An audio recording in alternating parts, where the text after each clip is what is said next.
Now I'd like to invite our next speaker, Dr. Tarandeep Kaur Bhatia. Dr. Tarandeep Kaur Bhatia, a highly experienced assistant professor at UPES, Dehradun, with a PhD from Deakin University, specializing in VANET and software engineering. Her contributions to research and education are exemplary. Uh, Dr. Tarandeep Kaur Bhatia. Yes, ma'am. Good afternoon. Uh, Thank you, ma'am. Please, you can now present your Yeah, presentation. I'm Yeah. just sharing my screen. Give me a second. Okay, sure, ma'am. So, can I start, ma'am? Yeah, sure. Please. Okay, thanks a lot. So, good afternoon to all the members. Today, I, Dr. Tarandeep Kaur Bhatia, from School of Computer Science, University of Petroleum and Energy Studies, UPS, Dehradun, Uttarakhand, India, would like to present my work on the topic congestion in vehicular ad hoc networks. So these are the topics we are going to cover in my upcoming slides. Starting with the introduction part of Bennett's architecture. So just for a brief part, I will explain what is VANET. So VANET stands for Vehicular Ad Hoc Networks. Basically, it's a network where vehicles are communicating among each other, as well as when vehicles are communicating with their infrastructures such as RSU, roadside units. So a communication occurs in a scenario where like all the messages are being sent between the vehicles as well as vehicles and infrastructures. So I try to show this through an example, like I draw this diagram, and all the vehicles they are communicating among them. And also I want to highlight one point that RSU stands for like roadside unit. It's an infrastructure that are available near our roads, and vehicles can communicate to them through DSRC. DSRC stands for dedicated short range communication. It's a basically wireless communication technology that allows vehicles to communicate with the roadside units. And through this, a complete scenario of Venet's structure being formed. Then moving ahead, so I will introduce about the congestion problem. So in most of the scenarios where Venets come, congestion problem occurrence is a very common thing. So congestion occurs in two scenarios, like road congestion as well as data congestion. So if I talk about the road congestion, it's about all the vehicles and the accidents and all. But the main focus of my research work is the data congestion that occurs in the VANETs. So basically, I will try to explain the data congestion scenario. Basically, what happens when a lot of a high number of vehicles are continuously sending messages in a large number to each other just for the purpose of communication. These large number of messages, they occupy the network, and they fill the network with so much of messages that the network gets blocked, and this leads to the congestion in the network. Basically, if I talk about like one vehicle wants to communicate with the other vehicle, and they also wants to communicate with the second vehicle, so they are keep on sending messages to each other even without knowing that whether those messages are required by the other vehicles or not. So basically, it's just filling up of the network with large amount of unnecessary messages that leads to the congestion problems.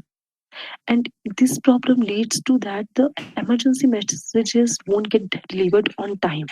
I try to show these purple boxes. Through these purple boxes, I try to show the communication occurrence. Like in Venet's, communication occurs with three parts, like eye to eye communication, that is infrastructure to infrastructure communication. When two infrastructures, such as any antennas, RSUs, roadside units, they communicate, they are known as eye to eye communication. When it occurs like V to I communication, that is vehicle are communicating with the infrastructures, And B2B communication occurs when two vehicles are communicating among themselves.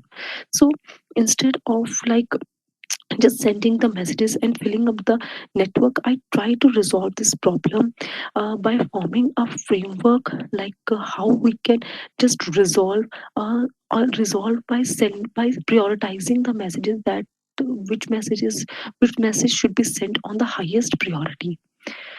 So, why data congestion control is required in minutes? So, why I choose this topic for my research, like why I'm working on this. So, basically, I would like to highlight that according to the WHO, that is World Health Organization, in our country, like most of the road accidents occur due to two main reasons. First is the delay in delivery of emergency messages, and second is the interruption in continuous communication among vehicle to vehicle and vehicle to infrastructure. So if proper communication has been established among the network, all the messages are delivered on time and road accidents can be avoided. I would also like to highlight one point, that data congestion that occurs in the VANET scenario straightforwardly leads to the road accidents. That is the leads to the road congestion as well. So moving ahead with data congestion effects, like how badly it affects or when it's communication, it's like leads to the end-to-end delay. It leads to packet loss, reduction of throughputs. Also, it disturbs the smooth communication that occurs among the vehicles and infrastructures. Also, it increases the transmission overhead, delay in delivery of emergency messages. So these are few effects that are caused by the data congestion problems in minutes.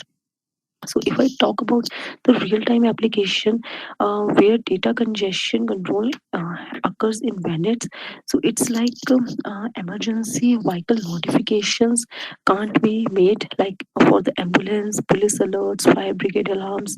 So avoidance of accidents can be done. So rerouting of the traffic and even warning for the road hazards can be done if we control the data congestion in minutes.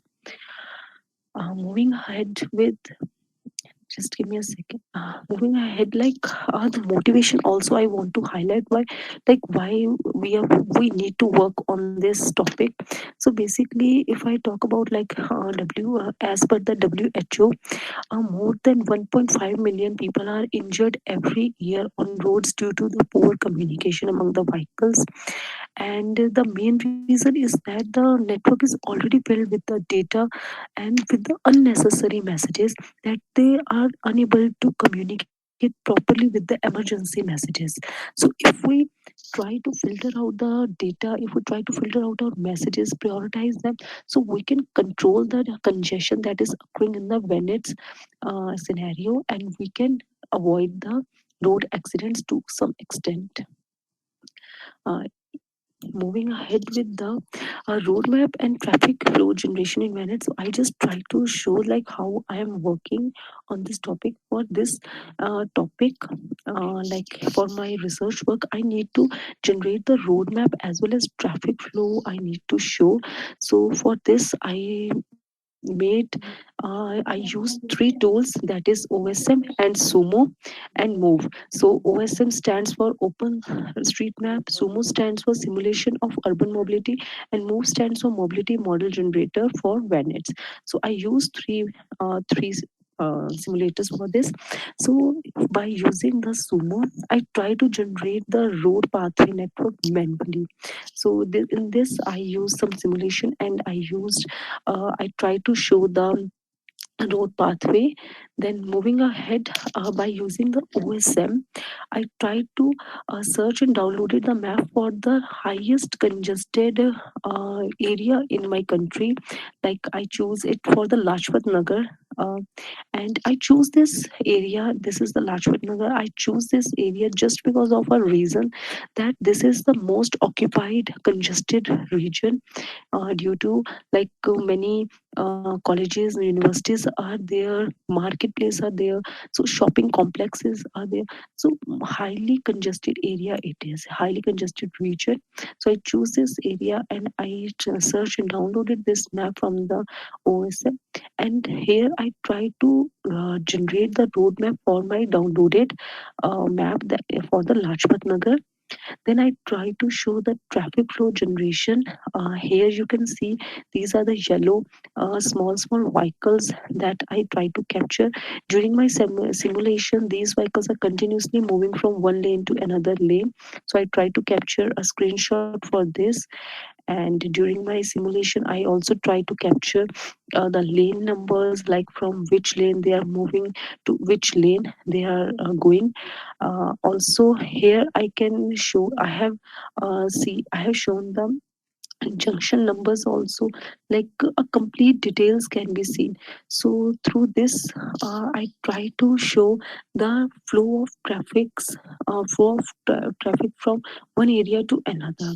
So these are the ways I'm trying to incorporate for my research, and trying to minimize the level of congestion occurring in the high density VNets. Thank you. If you have any questions, you can ask me. Sadit sir, do you have any question? Yes, ma'am. Yeah, please. Dr. Trandeep, thank you very much. It was a nice presentation. Can you Thank you, just sir.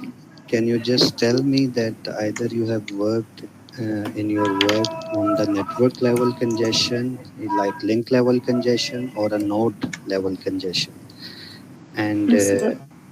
which routing protocol have you used for the communication among VNets?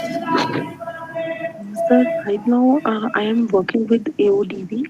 So actually, I have just started the work with the like generation of the roadmaps, and making the proper traffic flow. I have trying to show the networking part, and for this I will also use a simulator, that is NS2 or NS3, as well as I try to learn a new simulator Omnet plus plus, so that that simulators also work like with this scenario.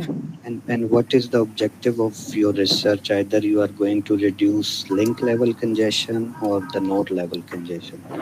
So no, I will try to reduce the link level congestion. Basically, I will try to make a new framework that will prioritize my messages, like so that like there are categorization of all the messages, like advertisement messages, emergency messages, normal messages. Like I will prioritize them. Okay, thank you very much. Thank you so much, sir.